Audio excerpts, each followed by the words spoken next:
하나님의 말씀 잠언 4장 23절 말씀 보겠습니다. 구약성경 915쪽이네요. 잠언 4장 23절 말씀.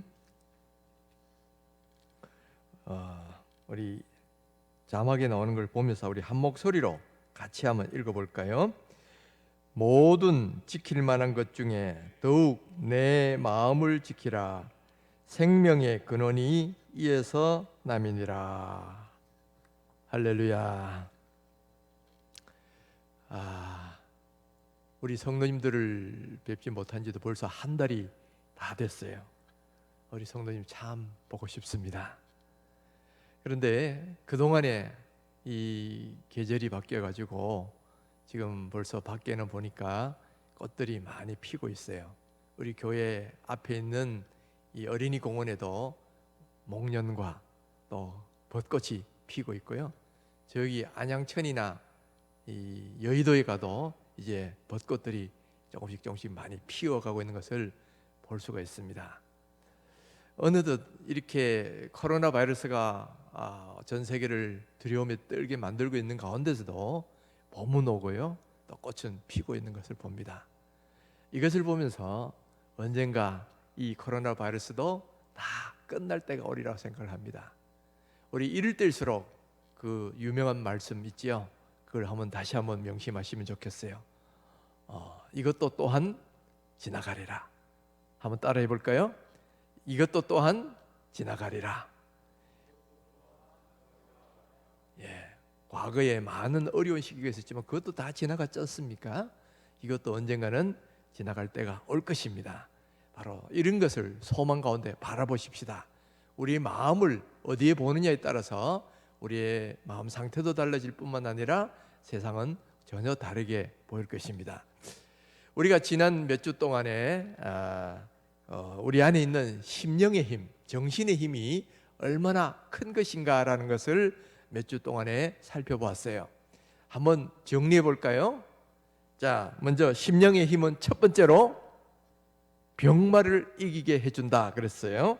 잠언 18장 14절에 사람의 심령은 그의 병을 능히 이긴다, 그렇게 말씀하고 있죠. 두 번째는 이 심령의 힘은 역경을 이기게 해준다는 거예요. 다윗이 그랬던 것처럼 위기의 상황이 있을 때도 하나님을 의지하고 용기를 잃지 않으면 그 역경도 능히 이길 수 있게 된다는 거죠. 뿐만 아니라 세 번째, 심령의 힘은 세상을 바꾼다는 거예요. 지난주 우리가 갈렙을 살펴봤는데, 갈렙이라는 사람이 강력한 비전과 믿음으로 달려가니까 그 믿음대로, 비전대로 바로 아낙 자손을 무찌르고 그 성을 차지하게 된다는 것을 우리가 봤죠. 그만큼 내 마음속에 있는 이 정신의 힘은 이 세상을 바꿀 수 있는 그런 능력이 있다는 것을 우리가 살펴봤어요. 자, 오늘은 네 번째로 바로 심령의 힘은 우리의 인생을 바꾼다라는 그런 주제로 하나님의 말씀을 상고하고자 합니다. 어떤 길거리에 냉동 탑차가 한 대 서 있었습니다. 그러니까 도둑이 그 안에 있는 물건을 훔치려고 그 안에 들어갔어요. 그런데 앞불싸, 이게 어떻게 된 겁니까? 문이 갑자기 철컥하고 잠기면서 문을 열 수가 없게 된 거예요. 그 안에서 꼼짝해서 갇혀 죽게 됐어요. 그래서 한참 뒤에 경찰이 그 문을 열어보니까 도둑이 어떻게 됐냐? 얼어 죽어 있는 거예요. 그런데 이상한 거는 냉동 스위치는 꺼져 있더라는 거예요. 냉동 스위치는 꺼져 있는데도 그 사람은 얼어 죽어 있었어요. 그거 어떻게 된 일인가? 그러니까 스스로가 냉동 스위치가 꺼졌다는 걸 알지 못한 채 나는 이제 얼어 죽겠구나 하고 막 자꾸 그러니까 자기 생각대로 그야말로 얼어 죽어 있더라는 거죠. 그런가 하면 로마 황제 마르쿠스 아우렐리스 황제 때에는 이런 일이 있었습니다.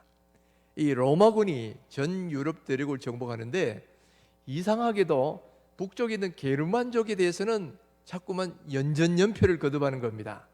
도나우 강을 건너가지고 그쪽으로 진격을 해야 되는데 자꾸만 패배하니까 이 마르쿠스 아우렐리우스 황제가 이제는 내가 직접 전쟁을 지휘해야 되겠구나 하고 준비를 단단히 하고 전쟁터에 나갔어요.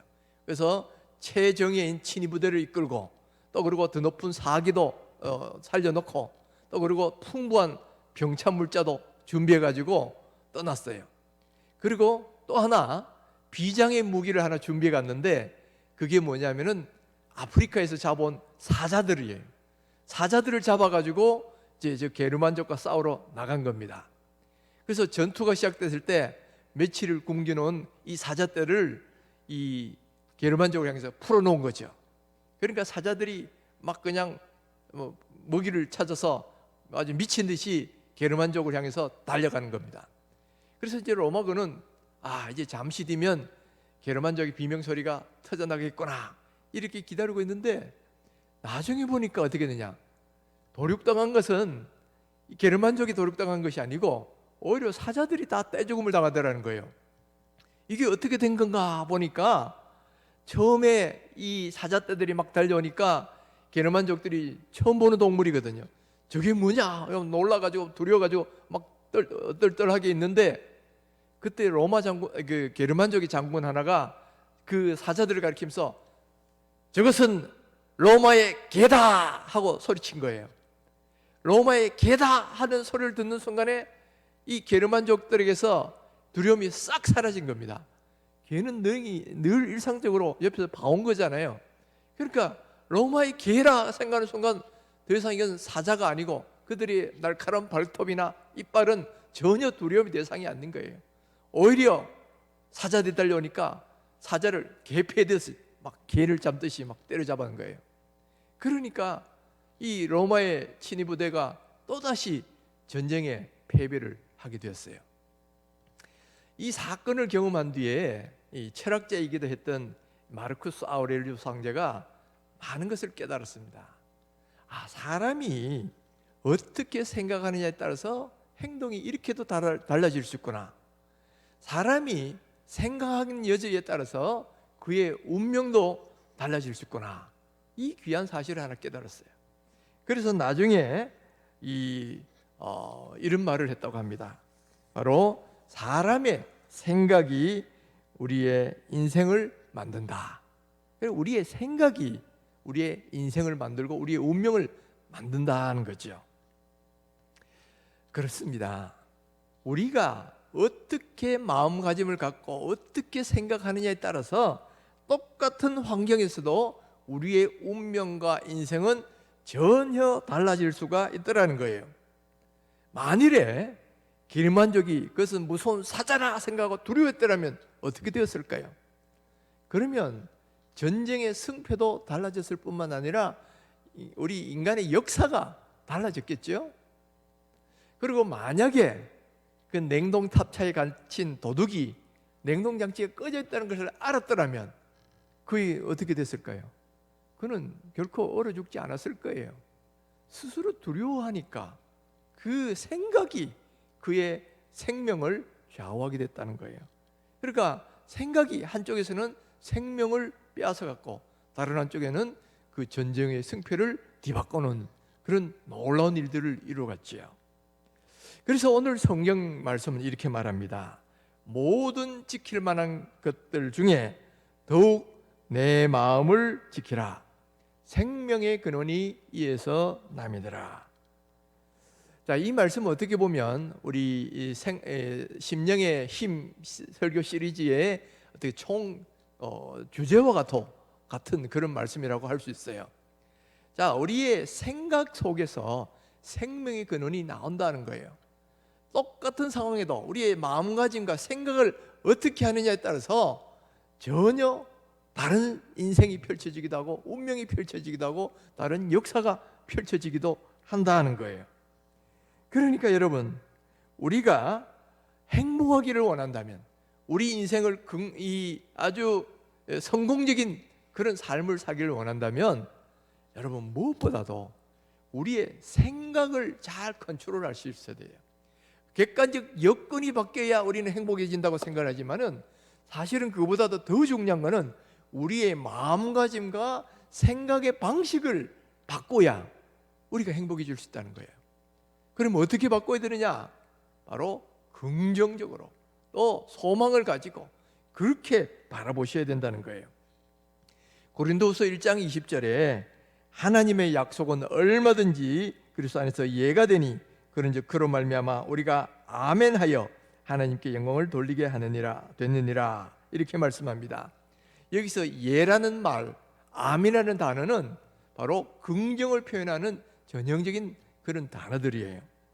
자, 우리가 하나님의 말 약속에 대해서는 무조건 예 하고 믿고 또 아멘 이렇게 긍정적으로 바라보고 나가면 그것이 첫째는 하나님께 영광이 될 뿐만 아니라 두 번째는 우리 자신에게도 행복해지게 되는 그런 영향을 주게 된다는 거죠.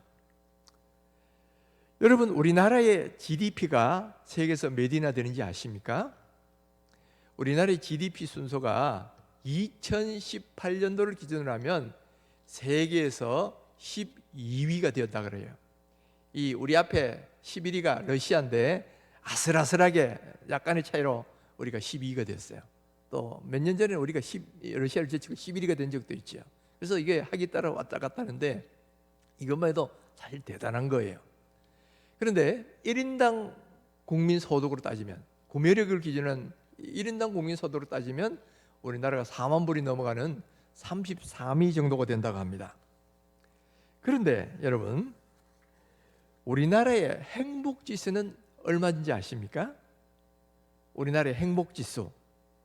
근데 행복지수는 얼마냐면 54위예요. 지금 소득지수가 지금 그거 아닙니다. 조금 이따 보여주세요. 예, 우리나라 소득 총생산은 12위고 1인당 소득은 33인데 행복지수는 54위예요. 근데 54위가 왜 54위냐 하면 그 행복지수를 평가하는 6가지 항목이 있는데 그 가운데 경제력이나 건강환경 이런 것들은 아주 상위권에 속해요. 그런데 뭐가 떨어지냐면은 내가 힘들 때 나를 붙들어 줄 수 있는 친구나 친지가 있느냐, 혹은 내가 내 삶을 내 스스로 선택할 수 있는 자유가 얼마나 있느냐, 이런 부분에서 점수가 팍 떨어지는 거예요. 그러니까 객관적 여건보다는 주관적인 부분에서 점수가 떨어지니까 전반적인 행복지수가 탁 떨어지더라는 거예요. 뿐만 아니고 그 다음에는 순수 주관적인 생각만 조사해 보면 우리나라의 행복지수 순위는 훨씬 더 떨어져요. 이 도표를 한번 보시면 이게 22개 OECD 국가들, 주로 이제 선진국이라 하는 그 OECD 국가들의 청소년들을 대상으로 우리는 얼마나 행복하냐라고 느끼느냐, 이건 순수 주관적인 자기 스스로의 생각이죠. 그거를 조사해 보니까 전체 22개 국가 중에 22위. 쉽게 말하면 꼴찌란 소리예요. 그러니까 우리나라 청소년들이 나는 행복하다라고 별로 다른 나라 청소년들에 비해서는 못 느끼고 있다는 이야기예요. 이것은 뭘 말하느냐? 자, 한번 보세요. 자, 경제 규모는 12위고, 그리고 1인당 국민 소득은 33위고, 그리고 어느 정도 객관적인 행복 지수까지 포함한 것은 54위고, 그런데 주관적으로 내가 행복하냐를 느끼는 것은 22개 국가 중에서 꼴찌다 이 말이에요. 거기에 비해서 저기 부탄이라는 나라가 있어요. 저기 네팔 옆에 인도 위에 가면 부탄이라는 조그만 나라가 있는데 이 부탄이라는 나라는 객관적인 행복지수는 97위입니다. 근데 주관적으로 나는 행복하다고 느끼는 지수는 얼마냐? 1위예요. 1위. 그리고 97%가 나는 행복하다 그렇게 생각을 한다는 겁니다. 여러분, 이것이 말해주는 게 뭘까요? 우리가 행복하다는 것은, 사람의 행복은 객관적인 요소에도 영향을 받지만은 사실은 그거보다는 주관적인 사고방식 또 마음가짐에 더 큰 영향을 받는다는 것을 우리가 알 수 있게 되는 거예요. 우리나라는 객관적인 여건 중에는 행복할 수 있는 요소가 참 많습니다. 국민 소득만 해도 이 3만 불 구매 기준으로 하면 4만 불이 넘어갑니다. 국민 소득만 높은 게 아니죠. 외국인들이 우리나라 와서 놀라는 게 여러 가지가 있다 그래요. 그 중에는 보면 인터넷이 얼마나 빠르든지 어디든지 그냥 와이파이를 공짜로 이용할 수 있지요. 또는 뭐 그냥 주문만 하면 배달이 그냥 어디서든지 받을 수 있지요. 또 음식값은 또 얼마나 그 한지 반찬을 다 무료로 주고 막 그냥 또 무료뿐만 아니라 그 무슨 더 달라고 하면 또 더 주고 막 이런 나라가 별로 없다는 거예요. 근데 더 중요한 건 뭐냐면은 대중교통. 이거는 뭐 그냥 얼마나 발달했든지 지하철 또 버스 이런 것들이 막 저렴한 가격에 어디든지 갈 수 있도록 그렇게 교통시설이 너무 잘 돼 있다는 거예요. 또 뿐만 아니라 치안, 밤거리를 혼자 걸어도 전혀 무섭지 않을 정도로 치안이 그렇게 안전하게 돼 있다는 겁니다. 또 뿐만 아니라 의료 시스템은 세계에서 최고예요. 그야말로 내가 아프면 언제든 이렇게 병원에 가서 치료받을 수 있고 싼 값에 그렇게 누구나 병원의 혜택을 받을 수가 있다는 거예요. 이번에 코로나 바이러스 사태가 터지니까 우리나라의 의료 시스템이 이 전 세계에 홍보되는 그런 효과를 아주 톡톡히 누렸습니다. 요즘 전 세계마다 언론에서 한국 이야기가 빠지질 않아요. 왜 그러냐? 저렇게 코로나 바이러스 사태에 신속하고 정확하게 또 잘 대응하고 또 의료 수준도 높고 또 그리고 모든 사람이 또 값싸게 할 수 있다는 거죠. 지금 미국은 코로나 바이러스 검사 한번 받으려면 400만 원이 된다 그래요. 우리나라는 자기 돈 내가 해도 16만 원이고 요즘 아프면 공짜로 해주잖아요. 그러니까 지금 전 세계에 있는 이 많은 사람들이 한국으로 오려고 하고 있는 거예요. 이 의료 시스템 따라가지를 못하는 겁니다. 미국은 병원에 가고 싶어도 돈이 비싸가지고 함부로 병원 못 갑니다. 영국은 몸이 아파도 한참을 기다려야 돼요. 그러니까 금방 병원에 못 가요. 거기 비해서 우리나라는 얼마나 그냥 쉽게 병원에 가느냐 이 말이에요. 그러니까 객관적인 여건만 보면 아주 행복할 수 있는 여건이 굉장히 많은 거예요. 이번에 이 코로나 바이러스 사태로 막 우리나라가 이 우수성이 막 알려지니까 이제야 이런 소리가 나와요. 아, 우리나라가 그동안 헬조선인 줄 아는데 살기 좋은 나라네. 이런 표현들이 이 언론에 등장을 하더라고요. 살기 좋은 나라죠, 당연히. 그걸 왜 이제야 아는 겁니까? 우리가 얼마나 살기 좋은 나라였는데 자꾸 우리 스스로가 우리는 못 살겠다, 왜 이러냐, 헬조선이다, 떠나보자, 자꾸 이렇게 생각하고 있었던 거예요. 여러분, 우리는 사실은 객관적으로 봐도 좋은 여건에 살고 있는데 우리 스스로의 사고방식과 우리 생각, 마음가짐들이 자꾸만 부정적이고 비관적으로 보는 이런 경향이 우리 국민들 속에는 나도 모르게 그게 사로잡고 있다는 거예요. 그러니까 자꾸 나쁜 것만 봐가지고 뭐 헬조선이다, 나는 왜 이 모양 이 꼴인 나라에 태어났냐, 나는 다른 나라 가서 살고 싶다. 여러분, 다른 나라에 한번 가보세요. 지금 미국에 가도 이 코로나 바이러스 때문에 한국 다 들어와요. 평소에도 저 아프리카나 동남아시아 한번 가보세요. 우리나라가 얼마나 살기 좋은 나라인지. 그런데도 우리는 그걸 모르고 살고 자꾸만 부정적으로 본다는 거예요.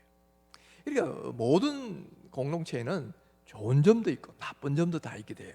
근데 나쁜 점만 보고 자꾸 부정적으로만 바라보면 나쁜 것만 크게 보이는 거. 그러니까 자꾸 행복할 수가 없는 거죠. 그러니까 우리의 관점을 바꿔야 된다는 거예요. 가능하면 좋은 것을 바라보고 긍정적으로 생각할 수 있도록 우리의 생각 방식을 변화시켜야 된다는 겁니다. 디모데전서 6장 8절에 우리가 먹을 것과 입을 것이 있은즉 족한 줄로 알 것이니라, 이렇게 말씀하고 있어요. 우리가 먹을 것과 입을 것이 이렇게 풍성하면 족한 줄 알아라. 그것이 얼마 안 돼도 족한 줄 알아야 되는데 이만큼 풍성하다면 더욱더 족한 줄 알아야죠. 그리고 감사할 줄 알아야 된다는 거예요. 여러분, 우리가 혹시 부정적인 걸 보더라도 그걸 좀 보는 관점을 바꿨으면 좋겠어요. 아이, 저것 때문에 우리나라 못 살겠다 이렇게 생각하지 마시고 저런 문제 때문에 나는 할 일 많은 나라에 태어났구나, 이렇게 관점을 바꾸시면 되는 거예요. 바로 이런 모범을 보여주신 분이 누구냐면 남궁옥 선생님입니다. 제가 참 좋아하는 분이에요. 이분은 일제시대에 우리나라가 일본에 점령당했죠. 국권은 없죠. 또 나라는 가난하죠. 보면 뭐 그냥 염세적이고 비관적으로밖에 살 수 없는 그런 상황이에요. 근데 이분은 뭐라고 생각했냐? 하나님이 나를 할 일 많은 날에 태어나게 하셨다. 그래가 지은 찬송이 뭐예요? 일하러 가세요. 일하러 가. 삼천리반송이에요. 이게 참 좋은 찬송이에요. 삼천리반도 금수강산 하나님 주신 동산. 삼천리반도 금수강산 하나님 주신 동산. 이 동산에 할 일 많아 사방의 일꾼을 부르네. 곧 이날에 일 가려고 누구가 대답을 할까? 일하러 가세 일하러 가 삼천리 강산 위에 하나님 명령 받았으니 반도강산에 일하러 가세. 여러분, 좋지 않은 상황을 자꾸 부정적으로 보면 왜 이럴까? 이렇게 자꾸만 불평불만만 나와요. 그러나 관점을 바꾸면 이러니까 할 일 많은 날에 보내셨구나. 다른 거예요. 우리 남편과 아내를 바라볼 때도 자꾸 부정적인 거 나쁜 것만 보면 저런 사람과 내가 왜 만났을까? 자꾸 부정적으로 봅니다. 오히려 그런 거 볼수록 하나님이 나를 저 부분을 도우려고 나를 이렇게 결혼시키셨구나, 만나게 하셨구나, 이렇게 생각하면 오히려 약점도 긍정의 토대가 될 수 있다는 이야기예요. 이렇게 할 때 우리는 행복해지는 거지. 여러분, 자꾸 부정적인 거 보고 나쁜 것만 보고 자꾸 이렇게 그렇게 생각하면 그의 인생은 불행할 수밖에 없다는 거예요. 그러니까 관점을 바꾸셔야 돼요. 이것은 우리 자신을 볼 때도 마찬가지입니다. 우리가 우리 자신에 대해서 긍정적인 자화상을 가져야 행복해지는데, 많은 사람들은 자꾸 세상의 관점에서 부정적으로 보려는 분이 있어요. 세상의 관점에서 보면 나는 가진 것도 없어, 우리 집안도 별로야, 사회적 지위도 별 볼 일 없어, 얼굴도 못생기고 배운 것도 없고 내가 왜 태어났을까? 나는 왜 이 모양이 꼴까? 왜 내 부모님은 나를 이런 식으로 나를 태어나게 했을까? 이러니까 부모님에 대한 원망, 사회에 대한 원망, 어떤 불평불만과 적개심만 나오게 된다는 거예요. 근데 여러분, 이건 세상의 관점에서 볼 때 그런 거고 하나님의 관점에서 보면 다른 거예요. 하나님의 관점에서 보면 우리 한 사람은 얼마나 귀한 존재인지 모른단 말이에요. 하나님은 우리를 얼마나 귀하게 보시느냐? 그 아들 독생자 예수님을 보내기까지 우리를 귀하게 보셨어요. 하나님은 우리를 얼마나 귀한 존재로 여기시느냐? 그 아들 독생자를 우리를 위하여 대신 십자가에 죽도록 내어주실 정도로 우리를 귀하게 생각하시고 사랑하시고 또 우리를 이렇게 정말 그만큼 사랑하신다는 거예요. 여러분, 하나님의 관점에서 보면 우리는 너무나 존귀한 자예요. 그래서 어떤 목사님은 우리는 예수님 짤이다, 그렇게 말씀하신 분이 있어요. 예수님 짤이, 이게 무슨 말이냐? 어떤 것의 값어치는 그것을 위해 얼마의 돈을 지불하느냐에 따라서 결정됩니다. 자, 예를 들어 가지고 이 물은 한 병에 1,000원이다 그러면 이 물값은 1,000원이에요. 그리고 어떤 집이 2억이다, 그리고 2억 원을 지불하면 그 집값은 2억 원의 가치가 있는 겁니다. 그런데 우리를 사시기 위해서 하나님이 지불하신 값은 뭐예요? 그 아들 예수님의 값을 지불하셨잖아요. 생명을 지불하셨어요. 그러니까 우리는 그렇게 따지면 우리 값은 얼마다? 예수님 짤이다는 거예요. 예수님 10원짜리, 1,000원짜리 혹은 2억 원짜리 그런 게 아니고 우리는 예수님 짤이다 하는 거예요. 그러니까 그만큼 우리는 귀한 존재다 하는 거죠. 뿐만 아니에요. 우리가 예수 믿고 난 뒤에 보면 우리는 하나님의 자녀가 됩니다. 우리 자신의 모습은 신분이 전혀 달라지는 거예요. 하나님의 자녀가 되면 하나님의 보호하심을 받습니다. 또 그리고 나중에는 예수님과 더불어 왕노릇을 하게 될 존재예요. 그리고 하나님 나라를 상속받을 수 있습니다. 여러분, 삼성그룹의 후계 세대가 삼성그룹을 상속받는 것만 해도 대단하다 이렇게 생각하는데, 그러나 하나님 나라를 상속받을 수 있는 하나님의 자녀라면 얼마나 존귀한 거예요. 얼마나 가치 있는 겁니까? 그러니까 우리가 이런 신앙의 관점에서 우리 자신을 보면 정말 너무나 귀한 존재예요. 하나님도 우리를 그렇게 귀하게 생각하시고 또 우리가 객관적으로도 하나님의 자녀가 되어 있으니까 너무너무 귀한 존재인데 자꾸만 우리는 세상의 관점에서 보는 거야. 그러니까 나는 세상이고도 별 볼 일 없고 가진 것 없고 뭐 돈도 없고 뭐 얼굴도 못생겼고, 그러면 이 사람의 입장은 불행할 수밖에 없다는 거예요. 왜 신앙의 관점에서 보지 않고 자꾸만 세상의 관점에서 보느냐 이거예요. 사고방식을 바꾸셔야 돼요. 사고방식을 세상의 관점에서 하나님의 관점으로 바꾸셔야 돼요. 하나님의 관점으로 바꾸면 여러분 우리의 인생은 확 달라집니다. 부정적인 것이 아니라 긍정적이 되고 아주 적극적인 그런 이 자상이 나오게 된다는 거예요. 그러면 여러분 이렇게 내가 어떤 존재냐라는 자상에 대한 내 사고방식을 바꾸면요, 내 인생이 불행해질 수가 없는 거예요. 내 인생이 정말 행복해지는 겁니다. 그리고 그런 관점이 내 관점이 달라지면 그때부터 내 인생이 확 달라진다는 거예요. 미국에 어떤 소년이 있었습니다. 이 소년은 태어나 보니까 아버지는 없고 어머니는 결혼하지 않은 상태였어요. 그러니까 쉽게 말하면 사생아였다 이 말이에요. 그러니까 그때부터 동네 사람들로부터 쟤는 사생아야 그러고 막 놀림감이 되는 거예요. 동네 아이들로부터도 따돌림 당해가지고 늘 외톨이가 되고, 그러다 보니까 늘 주눅이 들어있고, 그러다 보니까 키도 왜소해지고 늘 성격도 열어가지고 그냥 늘 인생이 염세적으로 부정적으로 되어 있어요. 내가 왜 태어났고, 왜 나는 아버지도 없고, 엄마는 왜 나를 낳아가지고 이렇게 나를 비참하게 만드는 것이야. 늘 그렇게 생각을 한 거죠. 그랬는데 그래도 어느 날 그가 12살 때 되던 해에 그 교회에 새로운 목사님 오셨어요. 근데 그 목사님이 설교도 잘하시고 인품도 참 좋다는 소문이 나니까 그래도 이 아이들이 조롱을 무릅쓰고 교회를 나가기 시작한 거예요. 이 교회 나갈 때마다 하나님의 말씀을 들으면서 많은 은혜를 받습니다. 은혜를 받지만 다른 사람의 눈이 두려우니까 예배 시작하고 난 뒤에 살짝 들었다가 예배 끝나기 전에 재빨리 나가고 그렇게 한 거예요. 그런데 어느 날 너무 은혜를 받다 보니까, 너무 막 눈물을 흘리다 보니까 그만 예배 시간에 끝나기 전에 나와야 되는데 타이밍을 놓쳐버렸어요.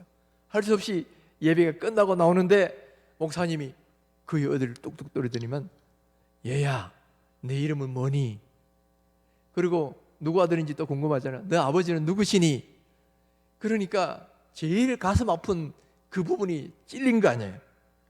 제일 가슴 아픈 그 대목이 탁 찔리니까 막 그냥 막 어쩔 줄 몰라가지고 막 말도 못하고 있는데 목사님이 뭐라 그러니까, 네 얼굴 보니까 내 아버지가 누구신지 알겠구나.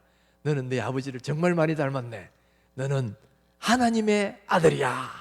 이렇게 말을 한 거예요. 그 말을 듣는 순간 자기는 아버지도 없는 사생아로 생겼다가 하나님이 나의 아버지다, 이 이야기를 듣는 순간 이 아이의 마음이 확 달라져 버린 거예요. 그렇구나, 나에게도 아버지가 있다, 내 아버지는 하나님이야. 이 깨달음이 오니까 막 너무 가슴이 차고 눈물이 쏟아지니까 그냥 막 집으로 들어간 거예요. 집에서 그냥 철철철 눈물 흘리고 난 뒤에 자기 자신에게 다짐을 했다는 거예요. 그래, 나에게도 아버지가 있다. 내 아버지는 하나님이 내 아버지야. 그리고 이제는 나는 하나님의 아들로서 하나님의 아들답게 살아야 되겠구나. 이 자화상이 달라진 거예요. 자화상이 달라지니까 그때부터 이제는 부정적이지 않은 거예요. 오히려 긍정적으로 바뀝니다. 그래서 나는 하나님의 아들이야 하고 당당하게 어깨 펴고 다니는 거예요. 그리고 이제는 삶에서도 적극적으로 임하니까 나중에 이 사람이 훌륭한 사람이 됐어요. 이 사람의 이름이 뭐냐? 바로 벤 후포라는 사람인데 나중에 테네시주의 주지사가 되고 또 그리고 많은 사람들의 존경을 받는 그런 하나님의 아들이 되었다는 거예요. 여러분, 이렇게 자기에 대한 관점을 바꾸면 인생이 달라지는 거예요. 늘 세상적인 관점에서 자꾸만 부정적으로 바라보고, 나는 왜 이 모양 이꼴이고, 나는 이거밖에 안 되고, 나는 뭐 없었어 그러고, 늘 사람들의 뭐 놀림받고 멸시받고, 이런 식으로 생각하는 사람은 그 생각이 그를 불행하게 만듭니다. 그래서 그 사람은 영원히 그런 상황에서 벗어날 수 없고 모든 게 불평, 불만, 그리고 감사할 줄 모르게 되고요. 또 그러면 오히려 사회에 대해서 적개심만 갖는 그런 사람이 되어버린다는 거예요. 요즘 우리나라에서 막 그냥 사회에 적개심을 갖고 옛날에 큰 사건을 저질렀던 사람들 많이 있잖아요. 지존파니 하여튼 그런 사람들이 바로 이렇게 어릴 때부터 자꾸만 부정적으로 세상을 바라보고 자아를 보고 그러니까 세상을 향해서 적개심만 쌓은 사람들이에요. 그러니까 그런 일들이 일어나죠. 그러나 여러분, 우리가 우리 생각과 관점을 바꿔놓으면 전혀 다른 모습이 나온다는 거예요. 하나님의 관점에서 보면 우리는 너무나 존귀한 사람이에요. 너무나 귀한 사람이에요. 그리고 뿐만 아니라 이것을 깨닫는 순간 정말 내 삶이 자신이 있어지고 당당해지고 그렇게 된다는 거예요. 사랑하는 성도 여러분, 우리 이제 한번 약속을 하시면 좋겠어요. 이제 내 생각을 바꾸기로 약속을 해보십시다. 그전까지는 세상의 관점에서 나를 바라보고 세상을 바라봤다면 이제는 하나님의 관점에서 나를 바라보고 이 세상을 바라보고 가정을 바라보십시오. 그러면 너무너무 감사하고 너무너무 기쁨이 넘치게 될 거예요. 우리가 잘 아는 데살로니가전서 5장 16절에서 18절 말씀에 이런 말씀이 나오죠. 항상 기뻐하라, 쉬지 말고 기도하라, 범사에 감사하라. 이것이 그리스도 예수 안에서 너희를 향한 하나님의 뜻이니라. 여러분, 항상 기뻐하라, 쉬지 말고 기도하라, 범사에 감사하라. 이게 참 중요한 말씀이잖아요. 이게 우리를 향한 하나님 뜻이라 그러는데 왜 그렇습니까? 바로 이 말씀이 우리를 행복하게 만들어주는 중요한 말씀이기 때문에 그래요. 항상 기뻐하라는 건 뭐예요? 좋을 때도 기뻐하지만은 어렵고 힘들 때도 기뻐할 수 있어야 된다는 거예요. 내 자신만 바라보면, 여건만 바라보면 기뻐할 수가 없죠. 그러나 하나님이 주신 은혜들을 바라보면 하나님이 주신 구원의 은혜와 천국의 소망과 이런 모든 것들은 내가 당한 어려움하고는 좋게 비교할 수 없도다. 더 좋은 걸 가진 사람은 조금만 안 좋은 것에 비해서는 내 마음이 기쁨이 그것만 생각하면 넘쳐날 수 있는 거예요. 그러니까 우리가 어렵고 힘든 순간에 그것만 바라보고 막 그냥 슬퍼하고 힘들어하고 하지 말고 하나님이 나에게 주신 더 놀라운 선물들을 바라보면서 그걸 바라보고 기뻐하자는 거예요. 또 쉬지 말고 기도하라. 내가 어렵고 힘들다고 거기에 막 낙심해 있거나 그러지 말고 기도하면 하나님의 도우심의 손길이 나타난다는 거예요. 그리고 범사에 감사하라. 늘 감사하면요, 행복하고 잘 되니까 감사한 것이 아니고 감사하니까 행복해진다, 그런 말씀 있잖아요. 감사하면 내 삶이 행복해지는 겁니다. 그러니까 어떤 목사님은 이것을 행복의 3종 선물 세트다, 그렇게 이야기하신 분들이 있어요. 항상 기뻐하는 거, 쉬지 말고 기도하는 거, 범사에 감사하는 것은 우리의 인생을 행복하게 만들어주는 3종 종합 선물 세트예요. 그러니까 여러분, 바로 그거 자체가 뭡니까? 우리의 생각과 사고방식을 하나님의 관점에서 긍정적으로 바꾸라는 그런 말씀이죠. 그래서 이제 우리 한번 분명하게 선택을 하십시다. 여러분, 세상의 관점에서 우리 자신을 부정적으로 보고, 매사를 부정적으로 보고, 우리 남편과 아내를 부정적으로 보고, 어떤 사태를 부정적으로 바라보고 불평하고 원망하는 그런 사람이 되시겠습니까? 아니면 하나님의 관점에서 이 어떤 것을 좋은 쪽으로 바라보고 좋은 긍정적으로 생각하고 그래서 행복한 삶을 사시는 그런 사람이 되시겠습니까? 이것은 우리의 마음가짐과 생각에 달린 거예요. 오늘 이 자리에 있는 우리 모든 성도님들, 우리 생각이 우리의 인생을 만들고 운명을 결정한다는 거예요. 이것을 꼭 명심하십시다. 그래서 내 마음과 생각을 성경의 관점대로, 하나님의 말씀대로 항상 기뻐하시고 쉬지 말고 기도하시고 범사에 감사하시고 긍정적으로 바라보시면서 하나님을 믿는 믿음으로 우리가 이 세상을 승리하고 이 세상을 하나님의 뜻으로 만들어가고 우리 인생을 행복하게 만들어가는 그런 귀한 인생 되시기를 주님의 이름으로 축원합니다.